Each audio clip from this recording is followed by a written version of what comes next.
ஒரு மனிதர் இமாம் ஹசனுல் பஸ்ரி ரஹ்மஹுல்லா அவர்களிடம், ரப்பனா ஹப்லனா மின் அஸ்வாஜினா வதுர்ரியாத்தினா குர்ரத ஆயுன், எமது இறைவா, எமது மனைவிமார்களிலிருந்தும் எமது சந்ததிகளிலிருந்தும் கண்குளிர்ச்சியை எங்களுக்கு தருவாயாக என்று ஆயத்துக்கு விளக்கம் கேட்டார்கள். கண்குளிர்ச்சி என்கிறது என்ன? அது துனியா விலையா ஆஹிரா விலையான்னு கேட்டார்கள்.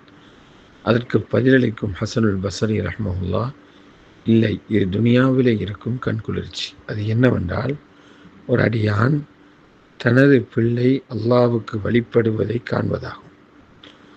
ஒரு முஃமினுக்கு அவனுக்கு நேசமாக இருக்கும் பிள்ளைகள் அல்லாஹ்வுடைய வழிபாட்டிலே இருப்பதை காணும்போது ஏற்படக்கூடிய சந்தோஷத்தை போன்று, கண்குளிர்ச்சியை போன்று வேறு எதுவும் இல்லை என்றார்கள். ஃபத்துஹுல் பாரியில் ஹாஃபிது பின் ஹஜர் ரஹ்மஹுல்லா இதனை பதிவிட்டுள்ளார்கள்.